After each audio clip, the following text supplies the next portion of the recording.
কেউ মুহাম্মাদের কোরআনের তেলাওয়াত শুনতে পারবে না।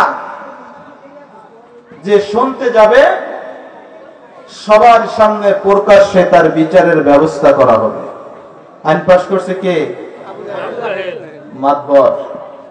কি বলেন? নেতা, মক্কার সবচেয়ে বড় লিডার আইন পাশ করছে। ওই মজলিসে আবু লাহাব, উতবা, সাইবা তারাও আছে। কিন্তু গোপনে গোপনে যে কোরআনের তেলাওয়াত শুনে কাউটা জানে না। আবু জাহেল সকালে আইন পাশ করছে, আমি শুনতে পাই রাত্রবেলা কিছু কিছু মানুষ নাকি গোপনে মুহাম্মাদের কোরআনের তেলাওয়াত শুনে, কিন্তু আবু জাহেল যে নিজে শুনে এটা কি বলে না। তো আমি আজকে আইন পাশ করলাম, আর যেন কেউ কোরআনের তেলাওয়াত শুনতে যায় না। যদি শুনতে যায় আমি মক্কায় প্রকাশ্যে তার বিচার করব। নবীর উম্মতের দল আবু জাহেল আইন পাশ করল, মুহাম্মাদের জবান থেকে কেউ কোরআনের তেলাওয়াত শুনতে যাইতে পারবে না। যদি মুহাম্মাদের জবানে কোরআনের তেলাওয়াত শুনতে যাও, কালকে কিন্তু প্রকাশ্যে মক্কার জমিনে তার বিচার করা হবে। আবু জাহেল আইন পাশ কইরা, আবু জাহেল রাত্র যখন হইছে কোরআনের তেলাওয়াতের যে আকর্ষণ, যে বোঝে ও শোনে, যে বোঝে না ওর কাছে কোরআনের তেলাওয়াত বিরক্ত লাগে। বলেন নাউযুবিল্লাহ। আবু জাহেল জানে আমি আইন পাশ করছি, আজকে আর কেউ কোরআনের তেলাওয়াত শুনতে যাবে না। নিজে নিজে একা একা যায়া রাসূল যেই ঘরের ভিতরে বসে কোরআনের তেলাওয়াত করে, ওখানে এক কোনায় খাড়ায়া গোপনে গোপনে রাসূলের তেলাওয়াত শুনতেছে। বলেন না সুবহানাল্লাহ। এ নবীর উম্মতের দল, আবু লাহাব মনে মনে ভাবতেছেন, যেহেতু নেতা আইন পাশ করছে, আজকে নেতা আর যাইতো না, আমি যাই। আবু লাহাব তার নির্দিষ্ট এক কোনায় যে রাসূলের জবানের কোরআনের তেলাওয়াত শুনতেছে।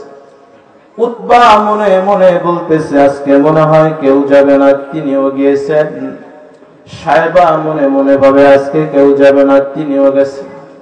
ওগো নবীর উম্মতের দল, মক্কার চার নেতা রাসূলের ঘরের চার কোনায় খাড়ায়া খাড়ায়া রাসূলের জবান থেকে পবিত্র কোরআনের তেলাওয়াত শুনতেছেন। এই যে তিনি পরিবেশ, ওয়াজ মাহফিলের ব্যবস্থা, এলাকার ভিতরে কিছু মানুষ আছে দেখবেন তার কাছে বেশি একটা ভালো লাগে না, কিন্তু যখন একটু কোরআনের আলোচনা যখন তার দিলে যখন লেগে যায়, দেখবেন গোপনে গোপনে রাস্তায় গাছের নিচে বৈশা বৈশা সে তেলাওয়াত শুনে, বক্তার জবানের কিছু কোরআনের তেলাওয়াত গোপনে গোপনে ওই ব্যক্তি শুনে শুনে, ঠিক কিনা ঠিক কিনা বলেন? আল্লাহর পয়গম্বরের জবানে কোরআনের তেলাওয়াত এত মধুর। হজের মৌসুমে মক্কায় আইন পাশ করছে, তাবুতে তাবুতে মক্কার কাফেররা যে এলান করছে, মক্কাবাসীরা শোনো, হজের সময় তোমরা যে হজ করতে আসলা, তোমাদেরকে অগ্রিম একটা খবর শোনায় দিই। মক্কায় একটা পাগল আছে যার নাম হইল মুহাম্মদ। সে এক আল্লাহর দ্বীনের দাওয়াত দেয়, উনি নাকি রাসূল, এই দাওয়াত দেয়। ও একটা পাগল মানুষ। তোমাদেরকে আমি বললাম তোমরা কেউ কিন্তু এই পাগলের কাছে যাবা না, তার জবান থেকে কোরআনের তেলাওয়াত শুনবা না। ওগো নবীর উম্মতের দল, তারা তাবুতে তাবুতে যখন এলান কইরা দিল, তাবুর মানুষগুলা মনে করে মক্কার নেতারা বলেছে মুহাম্মদ একটা পাগল, তার কথা শুনতে নিষেধ করেছে, সবাই কানে আঙ্গুল দিয়া রাসূলের কাছে যায়, পাগলটা দেখে আসি। মুহাম্মাদুর রাসূলুল্লাহ সাল্লাল্লাহু আলাইহি ওয়াসাল্লামের দরবারে যখন চলে যায়, যা দেখে তারা বলল, পাগল, আসলে তো পাগল দেখতে অন্যরকম লাগে, এটা তো পাগল নয়। তাদের কথা মিছা কথা, সবাই কান থেকে যখন আঙ্গুলটা বের করছে, দেখি না তিনি কি তেলাওয়াত করেন। রাসূলের জবানে কোরআনের তেলাওয়াত, এত মধুর তেলাওয়াত। রাসূলের জবানের তেলাওয়াত যখন কাফেররা যখন কান থেকে আঙ্গুল বের করলো, যখন রাসূলের জবানের তেলাওয়াত মক্কার কাফেরদের যখন কান দিয়া কলিজায় ঢুকে গেল, মক্কায় যারা বিভিন্ন দেশ থেকে হজ করতে গেল, নিজের অজান্তে জবান থেকে বের হয়ে গেল, লা ইলাহা ইল্লাল্লাহু মুহাম্মাদুর রাসূলুল্লাহ।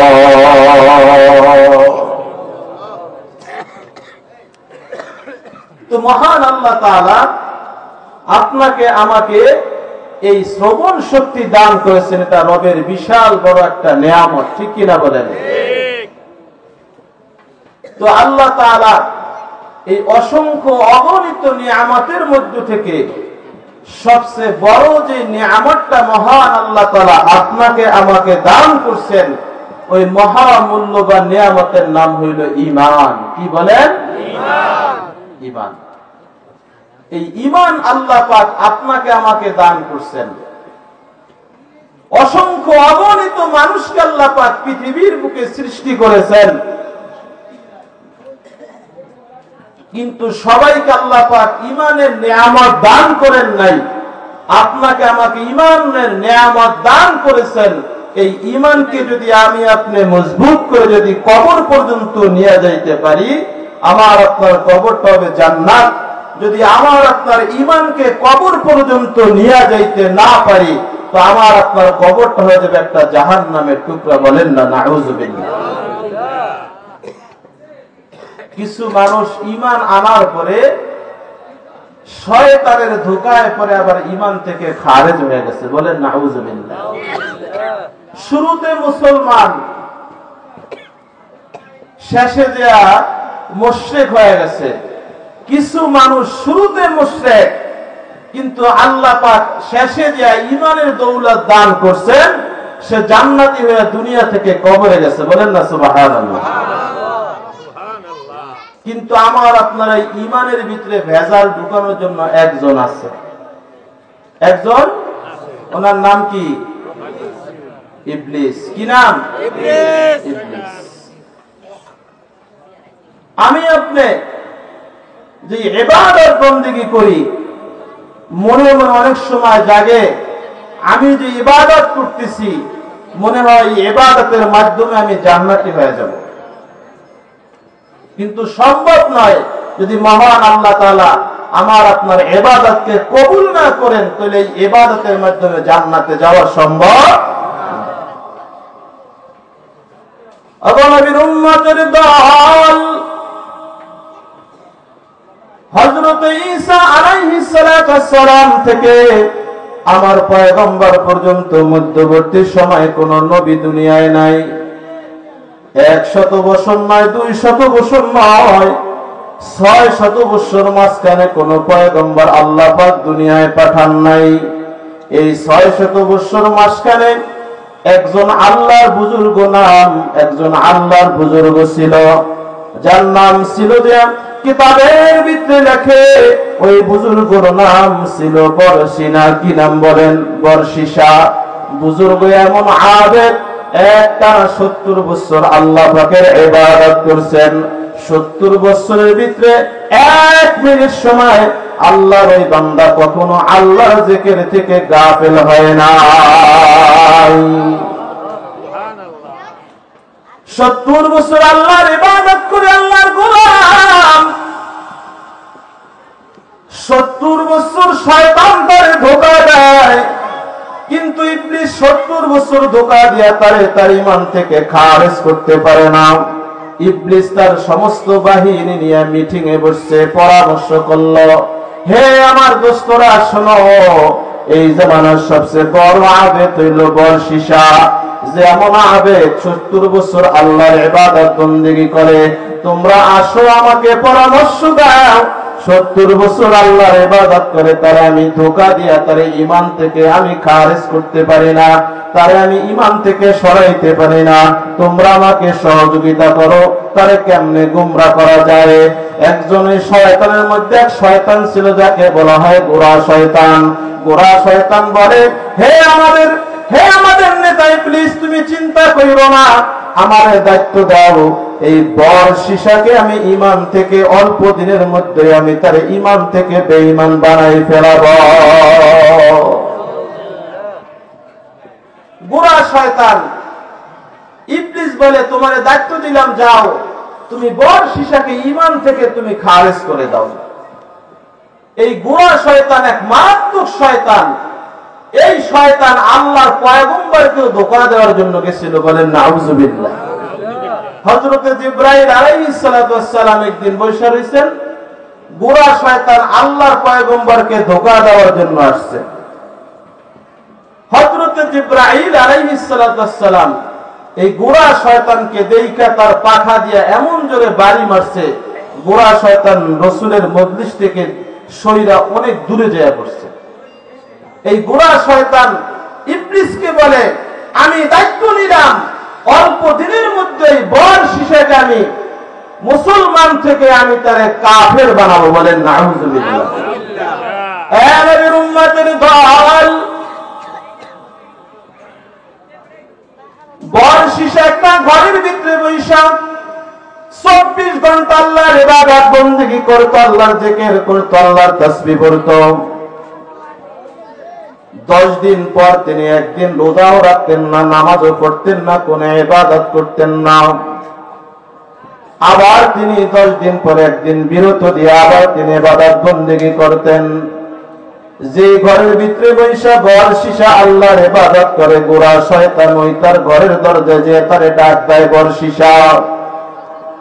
বর্ষিসা আল্লাহর ইবাদত বন্দেগী করে, পাশে কে ডাকে, বর্ষিসা একবারের জন্য তাকান না। গোরা শয়তান বারবার বর্ষিসাকে তার নাম ধরে ডাকতে থাকে, কিন্তু গোরা শয়তানের দিকে বর্ষিসা তাকায় না। গোরা শয়তান বর্ষিসা যখন তার ডাক না শুনে, তিনি একটা জুব্বা পরে একটা টুপি মাথায় দিয়া পাগড়ি পয়রা বর্ষিসার পাশে খাড়ায়া খাড়ায়া গোরা শয়তানও নামাজ পড়া শুরু করে দিছেন।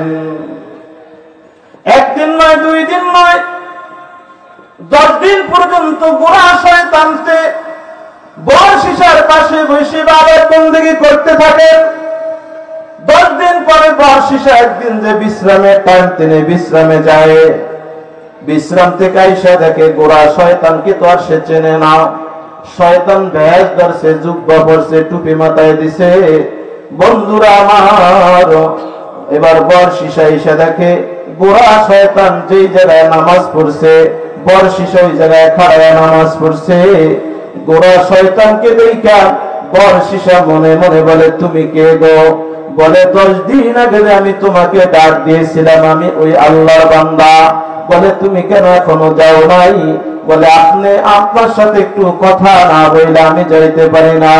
বর্ষিসা 70 বছরের আবেদ, 1 বছর নয়, 2 বছর নয়, 70 বছর আল্লাহর ইবাদত করছে। বর্ষিসা বলে, হায় হায়, তুমি 10 দিন পর্যন্ত এখানে নামাজ পড়তেছো, তুমি আমারে ডাকতেছিলে, তোমার ডাকের জবাব আমি দিই না, আমার বেয়াদবি হয়ে গেছে, তুমি আমারে মাফ করে দাও, বলো তুমি কি বলতে চাও? গোরা শয়তান বলে, বর্ষিসা তুমি আমারে অনুমতি দাও, আমি কিছু সময়ের জন্য তোমার পাশে খাড়ায় ইবাদত করতে চাই।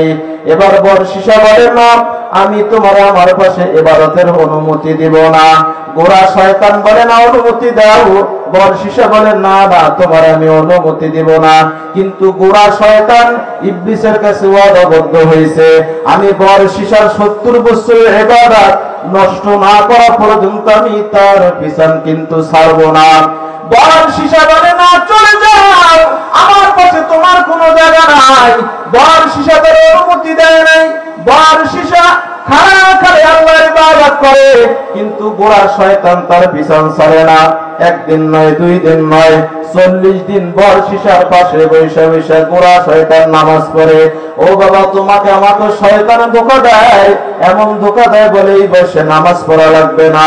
মা বোনদেরকে ধোঁকা দেয়, তোমার এখন অনেক বয়স আছে, তোমার এখনো পর্দা করার সময় হয় নাই, এখনো তোমার দাড়ি রাখার সময় হয় নাই।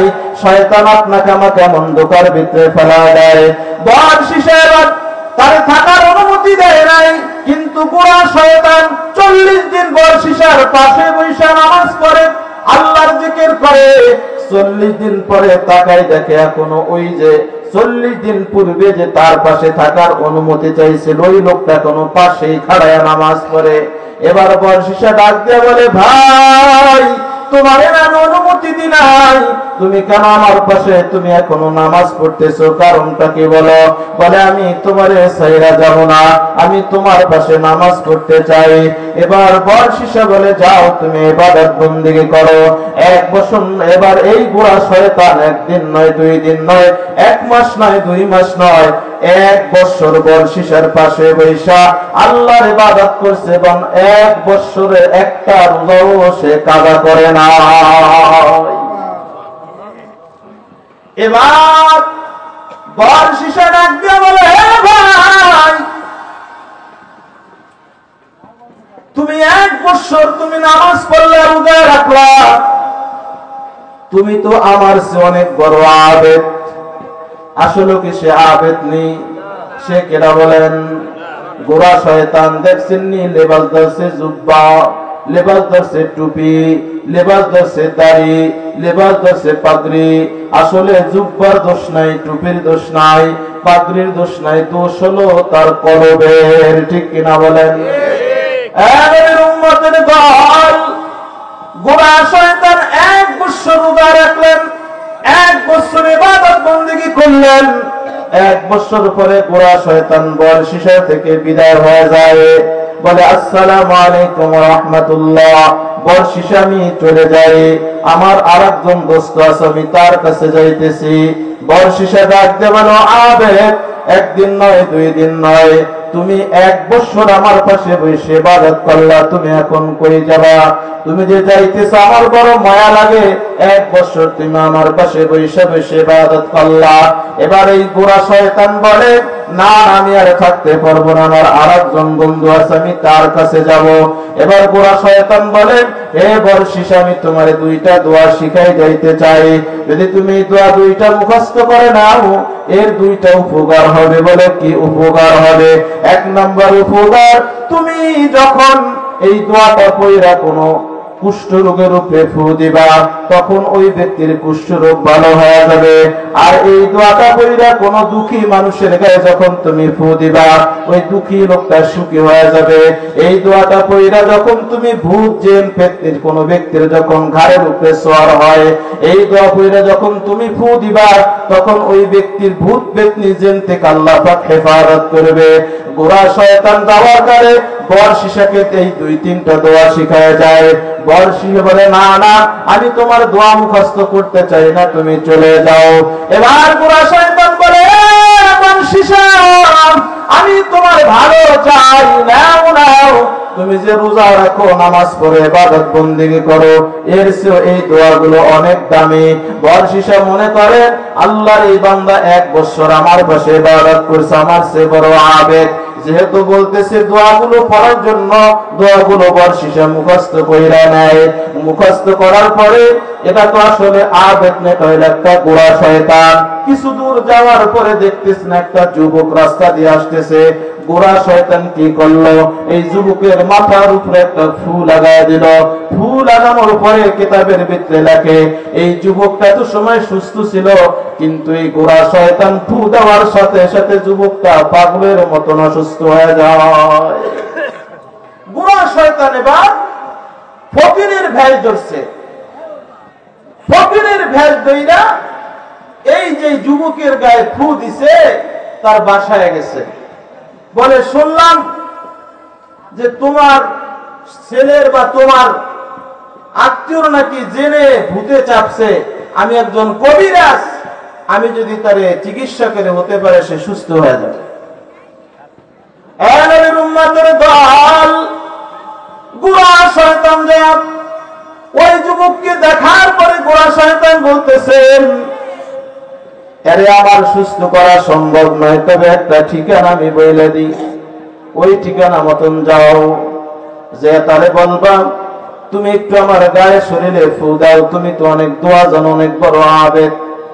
গোড়া শয়তান ঠিকানা দিয়ে দেওয়ার পরে এই যুবকরে নিয়ে তার আত্মীয় স্বজন ওই যে বরশিশা আবেদের কাছে যায়।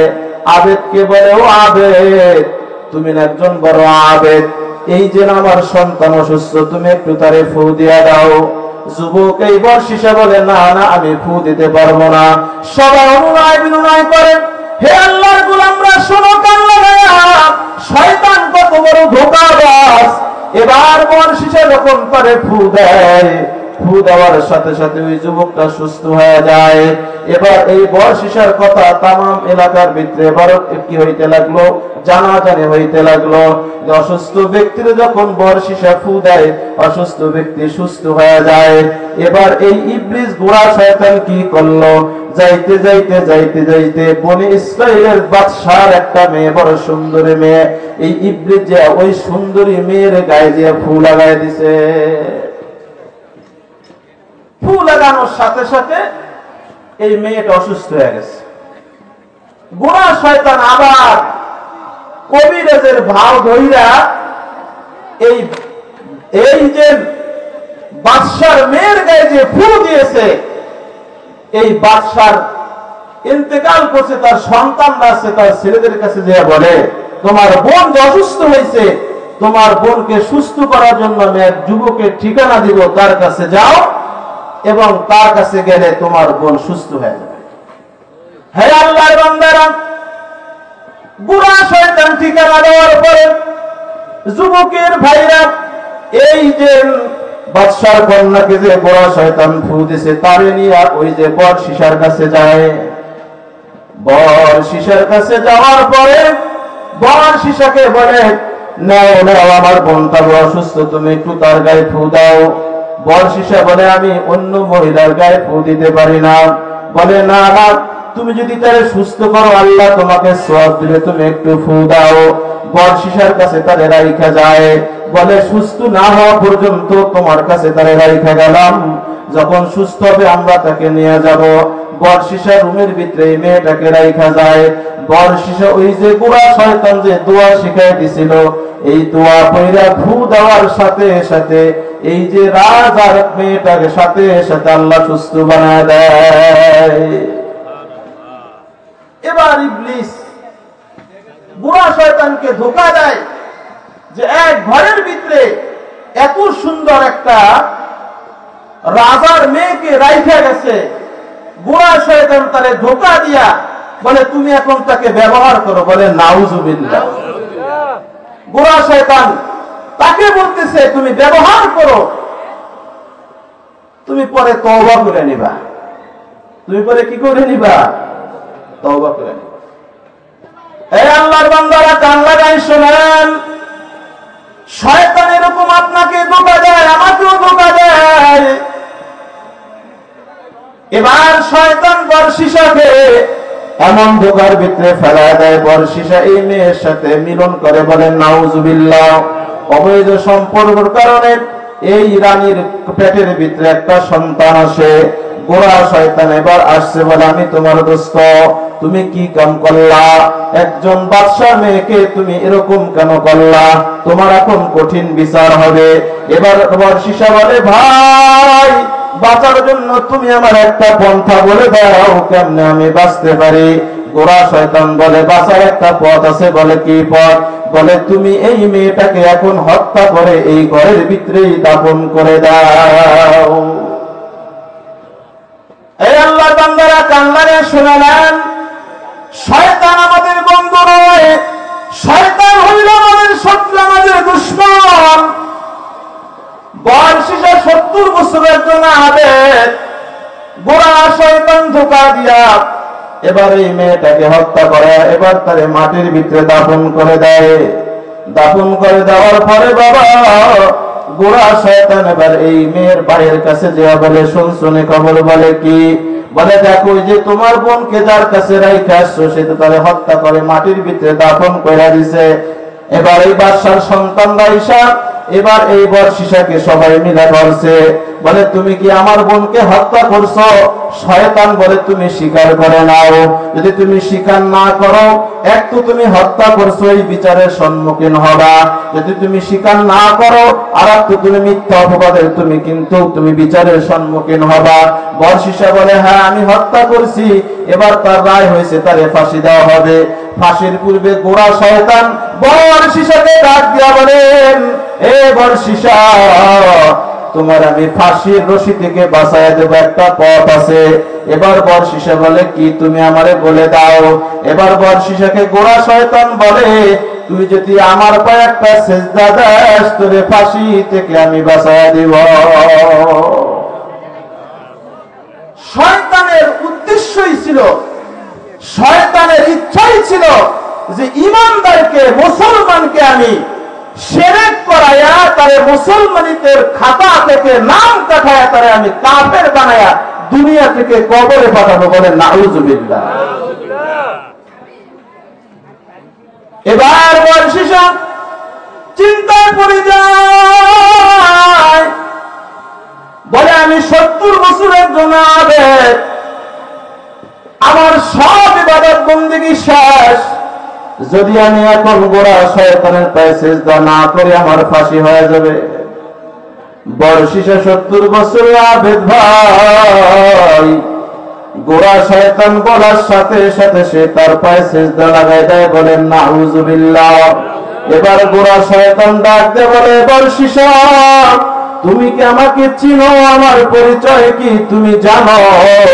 বলে না, তোমার পরিচয় জানি না, তুমি কে?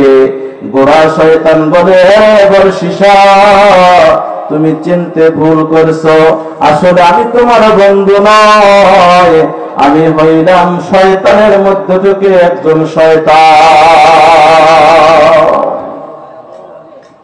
এজন্য বন্ধুরা আমার, আল্লাহ তাআলা ঈমানের দৌলত আপনাকে আমাকে দান করেছেন। এই ঈমানকে মজবুত রাখার জন্য, ঈমানকে নবায়ন করার জন্য বেশি বেশি নেক আমল করা, ঠিক কিনা বলেন? কিন্তু নেক আমলের মাঝে মাঝে আমরা অনেক সময় গুনার ভিতরে লিপ্ত হয়ে যাই। আর যদি গুনার ভিতরে লিপ্ত হয়ে যাই, আমার আল্লাহ বলে চিন্তা করো না, কুল ইয়া ইবাদি আল্লাযীনা আসরাফু আলা আনফুসিহিম লা তাকনাতু মির রাহমাতিল্লাহ। এ গোলাম, তুমি গুনাহ করছো, তোমার কোনো ভয় নাই, চিন্তা করো না। লা তাকনাতু মির রাহমাতিল্লাহ, আমার রহমতের দরজা খোলা আছে। তুমি গুনাহ করছো, তোমার ভয় নাই, তুমি তওবা করো, আমার কাছে আসো।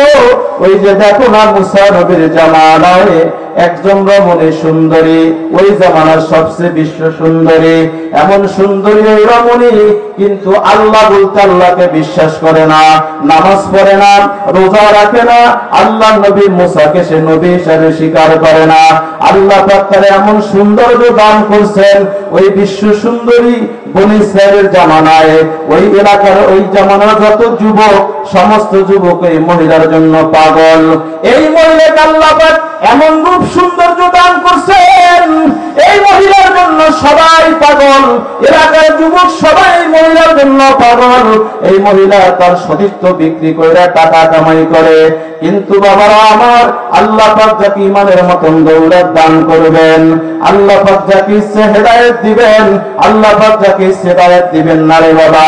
ওই জামানার ওই সুন্দরী মহিলা তার ব্যবসা হলো নিজের সতীত্বকে বিক্রি করে টাকা কামায়। ওই এলাকার সমস্ত বড় লোকগুলো টাকা দিয়ে মহিলার কাছে রাত্র যাপন করে। হঠাৎ করে ওই জামানায় এক যুবক তার ঘরের বাড়ির সামনে দিয়া যাইতেছে। এই মহিলা তার এই টাকা কামাইয়া বিশাল এক অট্টালিকা বানাইছে। অট্টালিকার সামনে একটা রুম বানাইছে, রুমের ভিতরে সুন্দর করে একটা সিংহাসন বানাইছে। এই সুন্দরী মহিলা অধিকাংশ সময় দিনের বেলায় সিংহাসনের উপরে বৈশা থাকে। ওই এলাকার সবচেয়ে বড় আবেদ যে আবেদের মুখে দাঁড়িয়ে আছে, যে আবেদের মাথায় টুপি আছে, যে আবেদের গায়ে জুব্বা আছে, যে আবেদ 5 ওয়াক্ত নামাজ পড়ে, যে যুবক তাহাজ্জুদ পড়ে, যে যুবক সবসময় সুন্নতি টুপি মাথায় রাখে, একদিন ওই যুবক ওই যে বনি ইসরাইলের সবচেয়ে সুন্দরী মহিলা তার মহলের সামনে দিয়ে যাইতেছিল, হঠাৎ করে নজরটা একবারের জন্য ওই মহিলার উপরে পড়ে গেছে। নবীর উম্মতের দল, যুবকের এই নজর ওই মহিলার উপরে পড়ার সাথে সাথে একবারের জন্য শুধু নজরটাই মহিলার উপরে পড়ল, পড়ার সাথে সাথে এবার এই যুবক মহিলার যে চেহারাটা একবারের জন্য দেখলো, এক নজর দেখার পরে ওই মহিলার উপরে এই যুবকের জন্য ভালোবাসা পয়দা হয়ে যায়। যুবক একবারের জন্য শুধু এই সুন্দরী মহিলার দিকে তাকাইছে, তাকানোর সাথে সাথে এই যুবকের মনের ভিতরে মহিলার ভালোবাসা, তার প্রেম প্রীতি তার ভিতরে জন্মেছে, জায়গা করে নিচ্ছে। যুবক বড় একজন আল্লাহর আবেদ। যুবকের মহিলাকে দেখার পরে এখন আর নামাজ পড়তে ভালো লাগে না, রোজা রাখতে ভালো লাগে না, আল্লাহর জিকির করতে এখন আর তার ভালো লাগে না। যুবকের মন এখন আর জিকিরের ভিতরে বসে না, নামাজের জন্য বসে না। যুবক দেখতেছে আমার ঈমানটা হালকা হয়ে গেছে, আমি কি করব? যুবক রোজা রাখা শুরু করলো, কিন্তু রোজা রাখার পরে ওই যে মহিলাকে এক নজরে দেখছে, তার ভিতর থেকে মহিলার আকাঙ্ক্ষা যাইতেছে না। এবার যুবক চিন্তা করলো কি করা যায়। যুবক মনে মনে বলেন আমার এই মহিলার কাছে যেতেই হবে। যুবক গরিব মানুষ, ঘরের ভিতরে যা ছিল সব বিক্রি করলো, বিক্রি করে মহিলার দরজায় যে খাড়াইছে। মহিলার পাহারাদার বলে, কি রে নামাজি আল্লাহর বান্দা, তুমি কেন এই দরজায় আসছো? এই দরজায় তো তোমার আসার কথা না। যুবক বলে, না আমি আসলাম। বলে, কেন আসছো? বলে, আমি এই মহিলার কাছে যাইতে চাই। বলে, না তুমি মহিলার কাছে যাইতে পারবা না, তুমি গরিব মানুষ, তোমার তো বেশি টাকা পয়সা নাই, তুমি কেমনে যাইবা? বলে, আমি গরিব মানুষ হইতে পারি, আমার ঘরের ভিতরে যা ছিল সব বিক্রি করে আমি নিয়ে আসছি, আমার একটু যাইতে দাও। এবার এই পাহারাদার বলে, তুমি অপেক্ষা করো, আমি আগে রানীর কাছ থেকে খবর নিয়ে আসি, তোমাকে যাওয়ার অনুমতি আছে কিনা। এবার আল্লাহর বান্দারা কান লাগিয়ে শুনে নাও। যুবকের কথা দিয়ে যখন মহিলার কাছে বলে, মহিলা বলে, কি বলে? এলাকার সবচেয়ে বড় আবেদ যুবক আমার কাছে আসছে। বলে, হ্যাঁ। বলে, তারে আসতে দাও। যুবক যখন তার কাছে যায়, বন্ধুরা আমার এই মহিলা তার সিংহাসনের উপরে বসা, যুবককে তার কাছেই বসাইছে। মহিলা ডাকতে বলে, যুবক আমার কাছে তো এলাকার সব খারাপ যুবক গুলা আসে, আমার কাছে তো এলাকার সবচেয়ে বদ চরিত্র মানুষগুলো আসে। আমি জানি তুমি একজন আবেদ, তুমি তো আল্লাহর ইবাদত বন্দেগী করো, এলাকার ভিতরে তোমার সুনাম আছে, তুমি একজন নামাজি বান্দা, তুমি কেন আমার কাছে আসলা? যুবক ডাক দিয়ে বলে, আমি আমার মনের বাসনা পূরণ করার জন্য আসছি। এবার যুবক ওই এক চেয়ারের উপরে বসে মহিলার দিকে বারবার তাকায়। হঠাৎ করে যুবকের ভিতরে আল্লাহর ভয় আসলো। যুবক মনে মনে বলে, এই টাইমে আমার থাকার কথা ছিল মসজিদে যায় নামাজে, আজকে আমি এই টাইমে আমি এই বদচরিত্র মহিলার কাছে বসে রয়েছি। এবার যুবক আস্তে আস্তে হেলাধুলা শুরু কইরা দিছে। যুবকের ভিতরে যেন কেমন উদাসীনতা ভাব শুরু হয়ে গেছে। এবার মহিলা ডাকতে বলে, যুবক তুমি কেন এরকম করতেছো? কারণ কি? তুমি যে জন্য আসছো তোমার চাহিদা কেন পূরণ করো না? যুবক ডাকতে বলে, এ মহিলা শোনে না, যদিও আসছিলাম আমি, কিন্তু আমি এখন বাসায় চলে যাব। মহিলা ডাক দিয়ে বলে, যে জন্য আসছো তুমি তোমার চাহিদা পূরণ করো। যুবক ডাক দিয়ে বলে, মহিলা ওলিমান খাফা মাকাম রাব্বিহি জান্নাতান, যে ব্যক্তি আল্লাহকে রে ভয় করবে, আল্লাহ পাক তারে 2টা জান্নাত দান করবে। রে মহিলা, এ মহিলা, আমি আসছিলাম কিন্তু আমার রবের ভয় আমার ভিতরে বাসা নিয়েছে। আমি তোমার কাছে আমি অপকর্ম করতে চাই না, আমি যে ব্যবসা ভেবেই চলে যেতে চাই। যুবক এখান থেকে বের হয়ে চলে যায়। মহিলা মনে মনে ভাবতেছে, দেখছো নি আল্লাহ পাক আমার এত রূপ সৌন্দর্য দান করলো, এমন কোন যুবক নাই যে আমার দেখে আমার কাছে না আইসা পারলো। এই যুবক এমন কি পাইলো, আমার সামনে আসলো, সুযোগও পাইলো, কিন্তু সুযোগ পাওয়ার পরে যুবক কেন আমার কাছ থেকে চলে গেল? মহিলার ভিতরে আল্লাহর ভয় ঢুকে গেছে। যুবক বাড়িতে গেল, বাড়ির দরজা বন্ধ কইরা যুবক 24 ঘন্টা শুধু নামাজ পড়ার আল্লাহর কাছে কান্নাকাটি করে। এদিক দিয়ে এই মহিলা সে মনে মনে ভাবতেছে, হায় হায়, আমি যে এই যুবকটা আমার কাছে আসলো, অল্প সময় যুবকটা যে আমার কাছে এসে আমার ব্যবহার করার অনুমতি পাইয়া সে চলে গেল। আয় হায়, তারে কিসে আমাকে ব্যবহার করতে ঠেকাইলো? আমার ওই জিনিস তালাশ করতে হবে বন্ধুরা। এজন্য আল্লাহ তাআলা বলেন, ইয়া আইয়ুহাল্লাযীনা আমানু তাকুল্লাহ ওয়া কুনু মা'আস সাদিকিন। হে ঈমানদারেরা, তোমরা আমি আল্লাহকে ভয় পাও আর তোমরা সদা সর্বদা ভালো মানুষের সোহবতে থাকো। সোহবতে চলে তোরা চলে কুনার, সোহবতে তলে তোরা তলে কুনার। এ বন্ধুরা আমার, মহিলা চিন্তায় পড়লো, কি হয়ে গেল রে? যুবক আমার কাছে আসলো, চলে গেল। হযরতে মূসা নবী আলাইহিস সালাতু ওয়াসসালামের জামানায় 2 ব্যক্তি ছিল। এক ব্যক্তি বড় আবেদ, আর এক ব্যক্তি ছিল এমন কোন গুনাহ নাই যা জীবনে করে নাই। হযরতে মূসা রাস্তা দিয়ে যায়, গুনাহগার ব্যক্তির সাথে সাক্ষাৎ। মূসা নবীর দেখা গুনাহগার বলে, আসসালামু আলাইকুম মূসা কালিমুল্লাহ। দেখবেন অনেক এলাকার ভিতরে অনেক মানুষ আছে, নামাজ না পড়লেও হুজুর দেখলে সালাম দেয়, ঠিক কিনা বলেন? নামাজ না পড়লেও ভালো মানুষ দেখলে তার কাছে একটু বৈশা বৈশা কথা বলে। হযরতে মূসা রাস্তা দিয়ে যাইতেছেন, হঠাৎ করে গুনাহগার ব্যক্তি হযরত মূসাকে দেখে সালাম দেয়। হযরতে মূসা প্রশ্ন করে, ভাই তোমার মনে কি কোনো ইচ্ছা আছে নাকি? তুমি আমাকে বলো। এবার এই গুনাহগার ব্যক্তি বলে, আমি একজন বড় গুনাহগার, কিন্তু আমি আল্লাহর কাছে আশা করি আমি মরণের পরে যেন আল্লাহ আমাকে নেক মানুষের সাথে কাল হাসরের দিনে উঠায়। কিন্তু আল্লাহর বান্দা গুনাহ করে, কিন্তু নিয়ত হইলে ভালো মানুষের সাথে কিয়ামতের দিন উঠতে চায়। আল্লাহ নবী মূসা বলেন, আল্লাহ কবুল করে নিক। আবার হাঁটতে হাঁটতে কিছু দূর যাওয়ার পরে ওই যে ব্যক্তি এক ওয়াক্ত নামাজও কাজা করে না, আওয়াবিন পরে চাষ্টের নামাজ পড়ে, হযরত মূসা নবীর সাথে সাক্ষাৎ। আল্লাহর পয়গম্বর মূসাকে দেখে সালাম, আসসালামু আলাইকুম ইয়া মূসা কালিমুল্লাহ। ওই যান।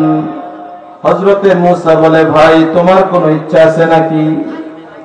নামাজি ব্যক্তি ডাকতে বলে, মূসা রে, আমি শুনছি আমাদের এলাকায় একজন খারাপ মানুষ আছে, এক ওয়াক্ত নামাজ পড়ে না, আল্লাহকে একবারের জন্য ডাকে না, কোন শরীয়তের নিয়ম কানুন সে মানে না। আমার একটা ইচ্ছা, আমি মরণের পরে যেন আল্লাহ তার সাথে আমারে হাসরের দিবসে না উঠায়। আল্লাহ নবী মূসা চলে যান। কিছু দূর যাওয়ার পরে আমার আল্লাহ তাআলা মূসা নবীর কাছে ওহী পাঠালেন, হে আমার পয়গম্বর মূসা, আমি আল্লাহ পাকের ইচ্ছা, যে ব্যক্তি নামাজ একটু কম পড়লো কিন্তু লোকটা বড় ভালো, কিন্তু আল্লাহর ভয় ভিতরে আছে, যেই বান্দা নামাজ একটু কম পড়লো কিন্তু তার নিয়তটা ভালো, সে নেক মানুষের সাথে থাকতে চায়, সেটা ভালো নিয়ত করলো, আমি আল্লাহ পাক ওই আল্লাহর বান্দার নামটা আমি জান্নাতের খাতায় লিখে দিলাম। আর যে নামাজে হিংসা করলো, আল্লাহর কাছে যে হিংসা করলো, ওই ব্যক্তি নামাজ পড়ে না, তারে যে হিংসা করলো, এই হিংসার কারণে আমি তার নামটা জাহান্নামের খাতায় রেখে দিলাম। এজন্য আল্লাহ তাআলা বলেন, ভালো মানুষের সাথে তুমি চলতে থাকো। এবার এই যে মহিলার কাছে যুবক গেছিল নিজের মনের চাহিদা পূরণ করার জন্য, যুবক যখন তার বাড়িতে ঘরের দরজা বন্ধ কইরা যখন সে নামাজ ইবাদত বন্দেগী করল, এদিক দিয়ে মহিলার ভিতরে আল্লাহর ভয় শুরু হয়ে গেল। আমার জীবনকে আমি খারাপ লাইনে পরিচালনা করলাম, এমন কোন গুনাহ নাই জীবনে না করলাম। যুবক তার আল্লাহকে ভয় পায়, আমি জীবনে এত গুনাহ করেছি, আমার তো আল্লাহকে ভয় পাওয়া দরকার।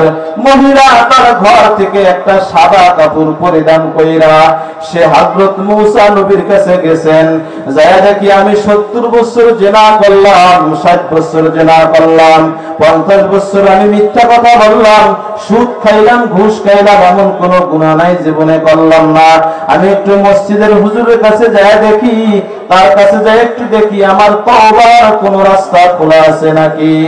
এই মহিলা তার ঘর থেকে বের হইয়া মূসা নবীর কাছে যায়। আল্লাহর নবী মূসা উম্মতদেরকে নসিহত করতেছিলেন। এবার এই মহিলা যুবককে পাঠায় দাও, যাও আল্লাহর নবী মূসাকে বলো আমি একটু তার সাথে কথা বলতে চাই। যুবকটা একটু সোজা টাইপের ছিল। আল্লাহর নবী মূসা তার উম্মতদেরকে নসিহত করতেছেন, ওয়াজ করতেছেন। এই যুবকটা দিয়া এই নসিহতের মধ্যে হযরত মূসাকে ডাক দিয়া বলে, ও আল্লাহর নবী মূসা, তোমার সাথে অমুক মহিলা একটু কথা বলার জন্য আসছে। এখন মনে করেন সবাই জানে যে এই এলাকার ভিতরে একটা খারাপ মহিলা আছে, যে মহিলা সব তার জীবনটাই অপকর্মের ভিতরে কাটাইছে। এই মহিলা যদি এই মসজিদের ইমাম সাহেবের সাথে কথা বলতে আসে, মুসল্লিদের সামনে যদি খবর পাঠায়, তো মুসল্লিরা মনে করবে যে এই খারাপ মহিলার সাথে হুজুরের কাজটা কি, ঠিক কিনা বলেন? এটা মনে করবো না? আল্লাহর নবী মূসা তো এমনি রাগী পয়গম্বর, রাগী না ঠান্ডা? বলেন রাগী না ঠান্ডা? এমন রাগী, এক থাপড় দিয়ে একজনের বাইরেই ফেলেছে।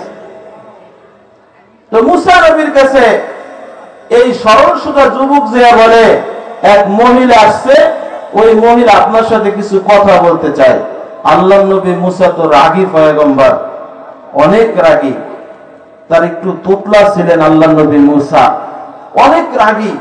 তো যখন এই মূসার কানে যখন ওই মহিলার নাম যখন এই যুবক এসে জোরে বলছে, তো উম্মতের সামনে উম্মতরা মনে মনে বলবে যে আমাদের পয়গম্বর মূসা যে আল্লাহর নবী, তার সাথে খারাপ মহিলার সাথে তার সম্পর্কটা কি? আল্লাহর নবী মূসা ডাক দিয়ে বলে, এই যুবক এখান থেকে যাও, মহিলাকে বলো আমি তার সাথে কথা বলতে চাই না। যুবক যে মহিলাকে বলে, তোমার সাথে আল্লাহর নবী মূসা কথা বলতে চায় না। মহিলা মনে মনে ভাবে, আমি যত বড় গুনাহগারের জন্য নবী আমার সাথে কথা বলবে না। আল্লাহর নবী মূসা যখন মহিলার সাথে কথা বলতে চায় না, মহিলা আরো বেশি নিজে আরো বেশি অনুতপ্ত হইল। মহিলা কাঁদতেছে, নিজের মহলের ভিতরে যায় দরজা লাগায় কান্দে। মহিলা বলে, যদি এবারে আমি কাঁদতে থাকি আমি কোনো সমাধান পাবো না। মহিলা এবার মনে মনে প্রতিজ্ঞা করছে যে এই যুবক আমার কাছে আসছিল, আমি ওই যুবকের বাড়িতে যাব। ওই যুবক একজন নেককার মানুষ, আমি ওই যুবকের সাথে কথা বলতে চাই।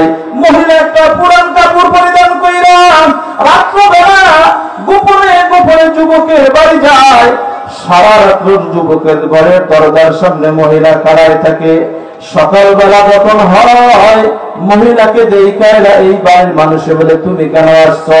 মহিলা ডাক দিয়ে বলে, এই যে যুবক আবেদ, তার সাথে আমি একটু কথা বলতে চাই, তার একটু ডাক দাও। তখন বাড়ির মানুষেরা তারে ডাক দেয়। যুবক যখন দরজা খুইলা ঘরের সামনে দেখতেছে যে মহিলার কাছ থেকে ঈমান নিয়ে ভাইগা আসছে, ওই মহিলাকে এখন তার ঘরের দরজার সামনে দেখা যায়। যুবক বলে, হায় হায়, যে মহিলার ভয়তে আমার ঈমানকে বাঁচায় আমি পলায় আসছি, এই মহিলা আবার আমার ঈমান নষ্ট করার জন্য আবার আমার বাড়ি আসছে। যুবক মহিলাকে দেখা ঘরের দরজা বন্ধ কইরা এমন জোরে একটা চিৎকার দিচ্ছে, এক চিৎকারে যুবক দুনিয়া থেকে বিদায় হয়ে গেছে। এবার তার মা বাবা সবাই কান্নাকাটি করে, মহিলা অনুতপ্ত হইল। এক তো যুবক আমার কাছ থেকে চলে আসলো, দ্বিতীয়ত মুসা নবী আমারে বিদায় কইরা দিল, তৃতীয়ত যুবকের বাড়ি আসলাম, আমার দেখে যুবক দুনিয়া থেকে বিদায় হয়ে গেল। মহিলা গোপনে গোপনে আল্লাহর কাছে কান্না করে, আল্লাহ জীবনটা আমি গুনাহে গুনাহে কাটাই দিলাম রে আল্লাহ, আমি তওবার জন্য এখানে আসলাম, মুসা নবী তাড়ায় দিল গো আল্লাহ। এই যুবক আমার দেখে দুনিয়া থেকে বিদায় হয়ে গেল, আল্লাহ তুমি আমার গুনাহ খাতাগুলো মাফ করো রে আল্লাহ। মহিলা এই বাড়ি থেকে যায় না, কিতাবের ভিতরে লেখে মহিলা বলে এই যুবকের কোনো ভাই কি জীবিত আছে নাকি? বলে হ্যাঁ আছে। মহিলা বলে ওই ভাইকে আমার বিবাহ করবে? বলে তুমি ঈমানদার হইলে তোমাকে বিবাহ করবে। মহিলা বলে আমি তওবা করছি, আমি আর জীবনে গুনাহ করব না। এবার ওই যুবকের ভাইয়ের সাথে মহিলার সাথে বিবাহ হয়। আমার আল্লাহ তাআলা মহিলার তওবাকে এমন ভাবে কবুল করলেন, এমন ভাবে কবুল করলেন, ওই যুবকের ভাইয়ের সাথে বিবাহ হওয়ার পরে এই মহিলার ঘরে আল্লাহ পাক 7টা সন্তান দান করছে। কিতাবের ভিতরে লেখে প্রতিটা সন্তান ওই জামানার সবচেয়ে বড় বড় আবেদ হয়ে গেছে। এজন্য হিদায়াতের মালিককে ওই আল্লাহ যদি হিদায়াত দিয়ে দেন, দুনিয়ার কোন মানুষ গুমরা করতে পারবে না, ঠিক কিনা বলেন? এজন্য খাঁটি তওবা করা দরকার। যে ব্যক্তি খালেস তওবা করবে আল্লাহ পাক তার জীবনের গুনাহকে maaf করবেন, ঠিক কিনা বললেন? দাহিয়াতুল কলবি, রাসূলের একজন সাহাবীর নাম হলো দাহিয়াতুল কলবি। দাহিয়াতুল কলবি নবীর কাছে যায়, কলেমা পড়ে মুসলমান হয়ে যায়। আল্লাহর পয়গম্বর এলান করেন, হে দাহিয়াতুল কলবি, তুমি ঈমান আনার কারণে আল্লাহ পাক তোমার জীবনের সমস্ত গুনাহকে maaf কইরা দিয়েছে। কিন্তু দাহিয়াতুল কলবি বলে, ওগো আল্লাহর পয়গম্বর, ঈমান আনার কারণে আল্লাহ আমার সব গুনাহ maaf করবে, কিন্তু আমার মন বলে আমার আল্লাহ একটা গুনাহ maaf করবে না। আমার পয়গম্বর জিজ্ঞাসা করে, দাহিয়া এমন কি গুনাহ তুমি করেছো যেই গুনাহ আল্লাহ তাআলা maaf করবে না? দাহিয়াতুল কলবি বড় কান্না শুরু করলো। দাহিয়ার কান্না দেখা আমার পয়গম্বর কান্না করতেছেন। আল্লাহর পয়গম্বর বলেন, তুমি বলো তুমি এরকম কি গুনাহ করছো যে আল্লাহ maaf করবে না? রাসূলের সাহাবী দাহিয়াতুল কলবি বলে, আল্লাহর পয়গম্বর আমি ব্যবসার জন্য সিরিয়ায় যাইতেছিলাম, আমার স্ত্রী তখন গর্ভবতী, আমি আমার স্ত্রীকে নসিহত করে গেছিলাম, আমি ব্যবসায় যাইতেছি, তোমার গর্ভে যদি কন্যা সন্তান হয়, তোমার গর্ভে যদি ছেলে সন্তান হয়, তুমি তারে বাঁচায়া রাখবা, যদি তোমার গর্ভে কন্যা সন্তান হয় তুমি তারে হত্যা কইরা দিবা। দাহিয়াতুল কলবি বলেন, আমি ব্যবসার উদ্দেশ্যে যখন ব্যবসায় চলে যাই, 1 বছর নয়, 2 বছর নয়, 4 বছর আমি ব্যবসায় ছিলাম, আমার স্ত্রীর গর্ভে যে আমি সন্তান রেখে গেছিলাম। ওই রাতের মা বোনেরা কান্না করে শুনে নারীর একমাত্র অধিকার দিয়েছেন ইসলাম। আল্লাহর পয়গম্বরের কাছে দাহিয়াতুল কলবি বলেন, ওগো পয়গম্বর, আমি যখন ব্যবসায় যাই, আমার বিবির গর্ভের ভিতরে একটা কন্যা সন্তান দুনিয়ার বুকে জন্মগ্রহণ করে। মেয়েটাকে দেখতে আমার মতন এত সুন্দর মেয়েটা আল্লাহ পাক আমারে দান করছে, পূর্ণিমার চাঁদের চেয়ে সুন্দর, এত সুন্দর দেখে আমার স্ত্রী তার নাম রাখছে জামিলা। কি নাম রাখছে বলেন? জামিলা। দাহিয়াতুল কলবি 1 বছর নয়, 2 বছর নয়, 4 বছর ব্যবসা করে যখন বাড়িতে আসে, রাত্রবেলা একবার যখন দাহিয়াতুল কলবি বাড়িতে আসে, মেয়েটাকে তার মা তার এক জায়গায় লুকায় রাখছে, এক জায়গায় তার ঢাইকা রাখছে, যেন দাহিয়াতুল কলবি দেখতে না পারে। রাত্রবেলা যখন স্বামী স্ত্রী এক বিছানায় ঘুমাইছে, দুইজন মনের কথা বলতে বলতে বিবি রাজকে বলে, আমার স্বামী শোনো, আমি তোমার একটা কথা বলবো। এই যে রাত্রবেলা তুমি ব্যবসা থেকে বাড়িতে এসছো, আমি তোমার একটা কথা বলবো, তুমি বলো আমার কথাটা রাখবা কিনা। দাহিয়াতুল কলবি বলে, বিবি আমি তোর অত্যন্ত ভালোবাসি রে বিবি, তুই আমার যে কথা বলবি আমি তোর কথাকে ফেলাই দেব না, আমি তোর কথাকে রাখবো।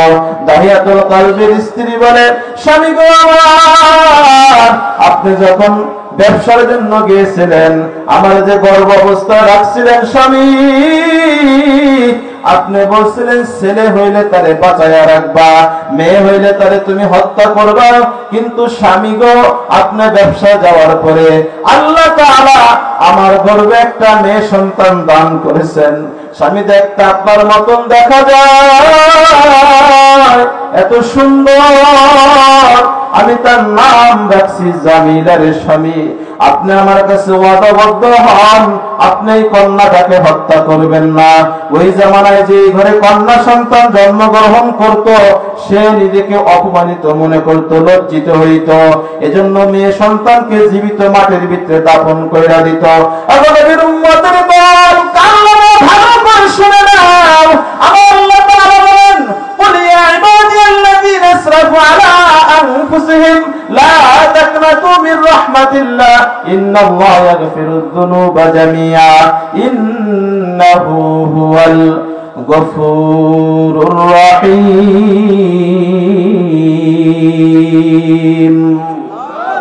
আমার আল্লাহ তাআলা বলেন, এই আমার গোলামের দলেরা, তোমরা কান লাগায়ে শুনে নাও, যদি গুনার মাধ্যমে নিজের উপরে জুলুম করে থাকো, আমার রহমত থেকে তোমরা নৈরাশ হও না। তোমরা যদি আমার কাছে তওবা করো, আমি আল্লাহ তাআলা তোমাদের জীবনের সমস্ত গুনাহগুলোকে maaf কইরা দিব। দাহিয়াতুল কলবির স্ত্রী ডাকতে বলে, স্বামী গো আমার, ওয়াদাবদ্ধ হন, আমার যে কন্যাটা আল্লাহ পাক দান করছেন তাকে আপনি হত্যা করবেন না।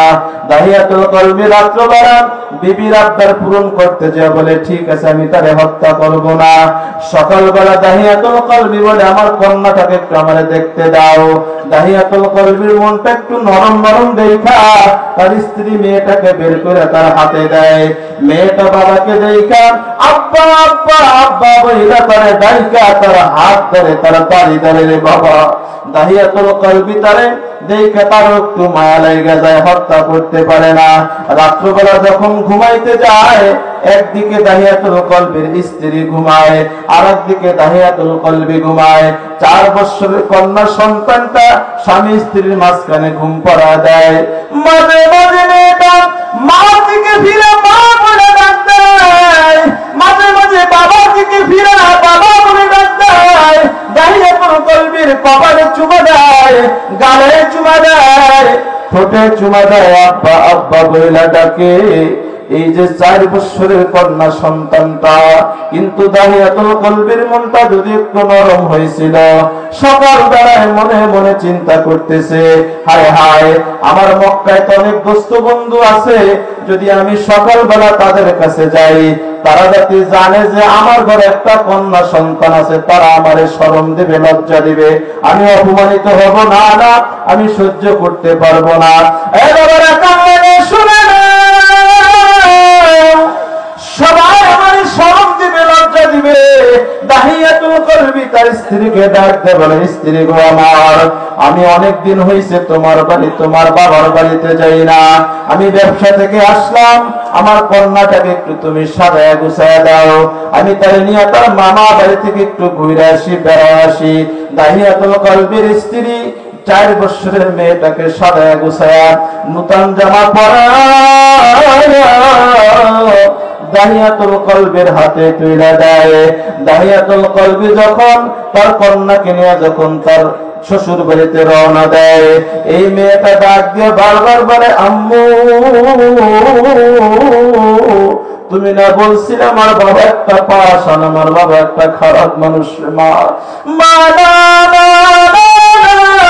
আমার আমার বাবা আমাকে নিয়ে আমার মামা বাড়ি বেড়াইতে যাওয়ার জন্য যায়, কিন্তু কন্যাটা জানে না তারে কোথায় নিয়ে যাইতেছে। 4 বছরের কন্যাটা লইয়া দাহিয়াতুল কলবি হাঁটতে হাঁটতে পাহাড়ের দিকে যায়। মেয়েটা ডাকতে বলে, আব্বা, মা আমারে কতবার তার সাথে নিয়ে আমারে নানা বাড়ি গেল, কখনো তো এই রাস্তা দিয়ে কখনো যায় নাই, আপনি আমারে নিয়ে কই যান? দাহিয়াতুল কলবি বলে, মা কিছু দূর গেলেই তুমি বুঝবা তোমারে নিয়ে কই যাই। দাহিয়াতুল কলবি যাইতে যাইতে পাহাড়ের পদদেশে চলে যায়। পাহাড়ের পদদেশে যাইয়া একটা কোদাল আগে থেকে দাহিয়াতুল কলবি ওখানে রেখে দিছিল। কোদালটা বের কইরা নিজের হাত দ্বারা পাথরের জমিনটা কোদাল দ্বারা কাইটা কাইটা গর্ত করতেছে। মেয়েটা মাঝে মাঝে বলে, আব্বা, গর্তটা কেন আপনি করতেছেন? কারণটা কি রে বাবা? দাহিয়াতুল কলবি বলে, অল্প সময় পর তুমি বুঝবা এটাকে কেন বুঝতে, কেন গর্ত বানাইতেছি। মেয়েটা মাঝে মাঝে মাটি টাইনা দেয়। আগের জামানার কাফেররাও কিন্তু বাবা দাড়ি রাখতো, দাহিয়াতুল কলবিরও দাড়ি ছিল। যখন মাটি কোদাল দ্বারা টানতেছিল বাবা, মাঝে মাঝে মাটি সিটা তার দাড়ির উপরে পড়তেছিল। 4 বছরের মেয়েটা মাঝে মাঝে বাবার দাড়ি থেকে মাটি টাইনা টাইনা পরিষ্কার কইরা দেয়, আর ডাক দিয়ে বলে, আব্বা, এত কষ্ট করে কেন এখানে আপনি গর্ত করতেছেন রে বাবা? দাহিয়াতুল কলবি এত পাষাণ মানুষ, আল্লাহ নবীর সামনে ঘটনা বলতেছেন। দাহিয়াতুল কলবি নিজেও কাঁদতেছেন, আমার পয়গম্বর দুঃখের পানি ফেলে ফেলে কাঁদতেছেন, আমার নবীও কাঁদতে কাঁদতে বুক ভাসায় দিতেছেন। দাহিয়াতুল কলবি বলে, পয়গম্বর যখন গর্ত করা হয়ে যায়, আমার কন্যাটা কিছু দূর দূরে বসা ছিল, আমি ডাক দিলাম, জামিলা এদিকে আসো, এদিকে আসো, দেখো তো গর্তের ভিতরে যেন কি যেন দেখা যাইতেছে। মেয়েটা যখন দৌড়ায়া গর্তের কাছে এসে যখন গর্তের দিকে তাকাইল, ওগো আল্লাহর নবী, আমি এমন পাষাণ, আমি এমন পাষাণ নবী, আমার জামিলা এত সুন্দর, এত সুন্দর, আমার যখন বাবা বাবা বলিয়া ডাক ভিতরে পয়গম্বর, আমার কলিজা ঠান্ডা হয়ে যেত রে পয়গম্বর। জামিলা যখন গর্তের কাছে যায়, যখন গর্তের দিকে মাথাটা নিচু কইরা দেখতে চাই, আমি এমন পাষাণ একজন পিতা, পিছন দিয়া ধাক্কা দিয়ে আমি 4 বছরের কন্যাটাকে গর্তের ভিতরে ফেলাই দি নবী। ও পয়গম্বর, জামিলা বুঝতেছে গর্ত তো বাবা আমার জন্য খনন করছে রে। এবার কোদাল দ্বারা টানিয়া টানিয়া এবার দাহিয়াতুল কলবি কবরে মাটি দেয়। আল্লাহর পয়গম্বরকে বলে, পয়গম্বর, আমি যখন বারবার কবরে মাটি দিতেছি, আমার কন্যা আমারে আব্বা আব্বা বইলা ডাক দেয়। আর 4 বছরের মেয়ে বলে, বাবা, আমি কথা দিলাম তুমি আমারে ছেড়ে দাও, এমন দেশে চলে যাব যেখানে তোমারে কেউ চেনে না, তোমারে কেউ জানে না, কেউ জানবেও না আমি তোমার মেয়ে। বাবা, তুমি আমারে ছেড়ে দাও গো বাবা, আমারে তুমি মাইরো না। এবার দাহিয়াতুল কলবি বলে, নবী, আমি টানিয়া টানিয়া মাটি দিতেছিলাম, যখন গলা পর্যন্ত মাটি যায়, তখন কন্যা আমাকে বলে, বাবা, আমার মা আমার জন্য অনেক কান্না করবে, ও বাবা, আমার বিরহ যন্ত্রণা আমার মা সহ্য করতে পারবে না, ও বাবা, তুমি আমারে হত্যা কইরো না। আল্লাহর পয়গম্বরকে বলে, নবী, আমি কোদাল দ্বারা টানিয়া টানিয়া মাটি দিয়া আমি আমার কন্যাটাকে জামিলাকে জিন্দা মাটিতে দাফন কইরা আসছি রে। আমার নবী বলে, এত পাষাণ দাহিয়াতুল, কিন্তু আমার আল্লাহ তাআলা বলেন, লা তাকনাতু মির রাহমাতিল্লাহ। আমার আল্লাহ তাআলা সৃষ্টি করার পরে আমার আল্লাহ পাক 100 ভাগ দয়া, তার দয়াকে 100 ভাগ করছেন। 100 ভাগের দয়াকে আল্লাহ পাক 99 ভাগ নিজের কাছে রাখলেন, 1 ভাগ জমিনে পাঠাইলেন। জমিনে শুধু মানুষকে তিনি দেন নাই, আল্লাহর দয়া 100 ভাগের 99 ভাগ নিচের কাছে রাইখা 1 ভাগ সমস্ত মানুষের ভিতরে, সমস্ত জানোয়ারের ভিতরে, সমস্ত পশু পাখির ভিতরে 1 ভাগকে আল্লাহ পাক ভাগ করছেন। এই 1 ভাগের কিছু অংশ মা পাইছে, কিছু অংশ বাবা পাইছে। আল্লাহর পয়গম্বর বলেন, হে রাহিয়াতুল কলবি, তুমি শুনে নাও, চিন্তা কইরো না। তুমি ঈমান আনার কারণে তুমি যত অন্যায় করেছো, তুমি যখন কলেমা পড়া তুমি মুসলমান হইলা, এই মুসলমান হওয়ার কারণে আমার আল্লাহ তাআলা তোমার ওই গুনাহকেও maaf কইরা দিবেন। লা ইলাহা ইল্লাল্লাহ, লা ইলাহা ইল্লাল্লাহ, লা ইলাহা ইল্লাল্লাহ, লা ইলাহা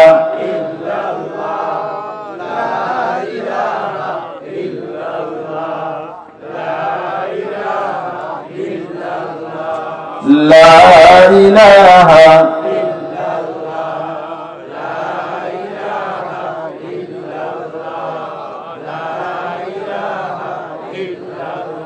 لا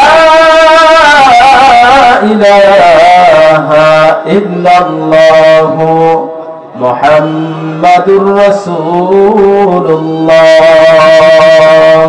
ওগো নবীর উম্মতের দল, আমার আল্লাহ তাআলা বান্দাকে সৃষ্টি করলেন, বান্দিকে সৃষ্টি করলেন।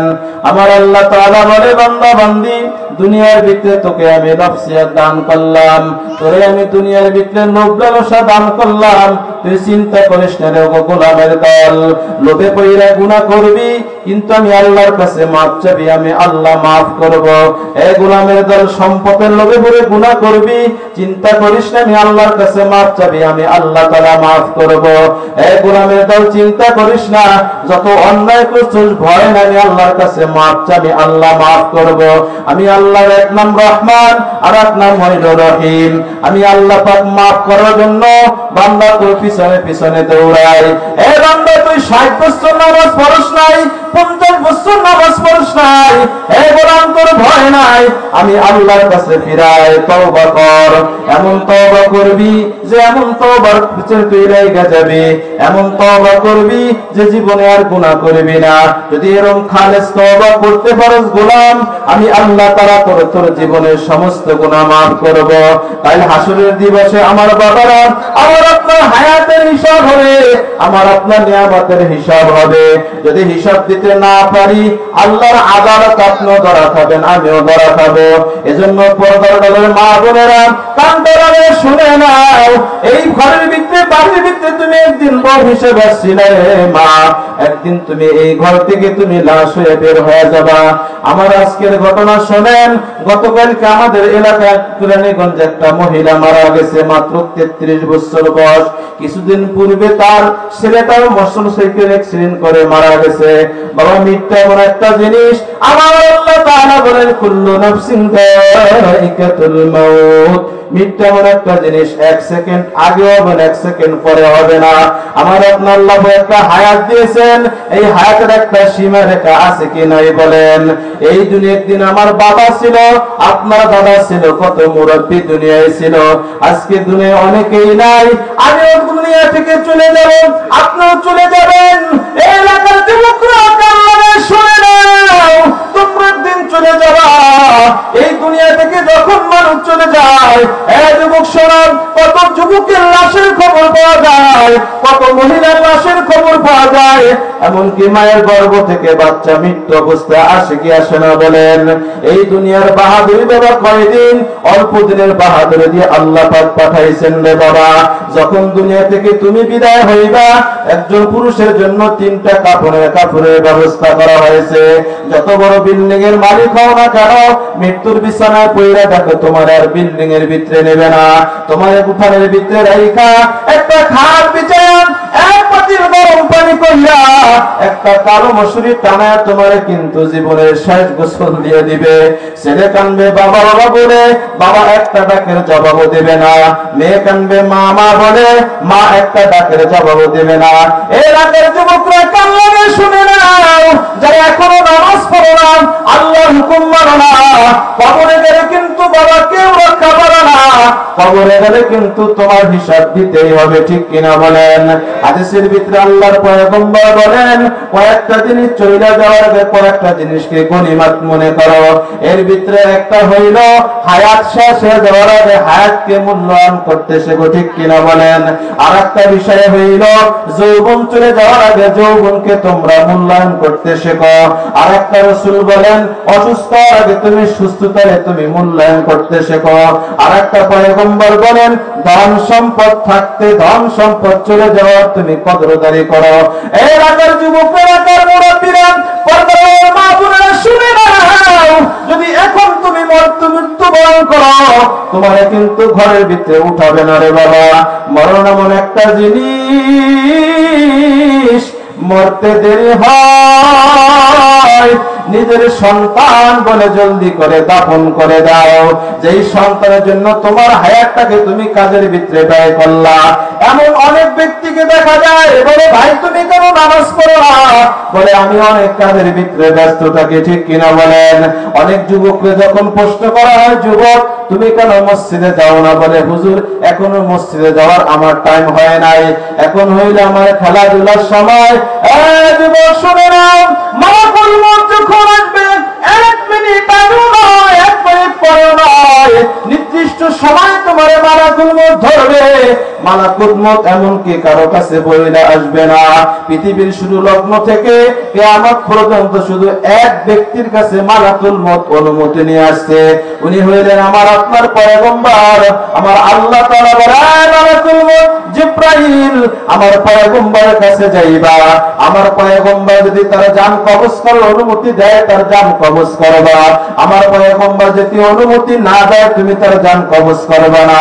মালাকুল মউত যে হযরতে আজরাইল আল্লাহর নবীর ঘরের দরজায় এসে আল্লাহর পয়গম্বরকে সালাম দিয়া নবীর পাশে দেয়া বইসা বলে, ইয়া রাসূলুল্লাহ আল্লাহ পাক আপনাকে সালাম জানাইছে। আল্লাহর নবী সালামের উত্তর দিয়া বলে, মালাকুল মউত আজরাইল আমার কাছে তুমি কেন আসলা? আমার বুঝতে বাকি নাই, মনে হয় আমার দুনিয়ার থেকে বিদায় হয়ে যাওয়ার সময় হয়ে গেছে। মালাকুল মউত ডাকতে বলে, পয়গম্বর আমার আল্লাহ পাক আমারে অনুমতি দিয়েছে, আপনি যদি দুনিয়ায় থাকতে চান আপনারা আমি ছেড়ে চলে যাব, যদি আপনি যেতে চান আমার আল্লাহ বলছে আপনাকে নিয়ে যাইতে। আমার রাসূল ডাকতে বলে, মালাকুল মউত যেহেতু দুনিয়া থেকে আমার মৃত্যুবরণ করতেই হবে, মালাকুল মউত না না আমি থাকতে চাই না, তুমি আমার জান কবজ করে নাও। কিতাবের ভিতরে লেখে যে পয়গম্বরকে সৃষ্টি না করলে আল্লাহ পাক কুল কায়নাত কিছুই সৃষ্টি করতেন না। এই পয়গম্বর কিতাবের ভিতরে লেখা, আমার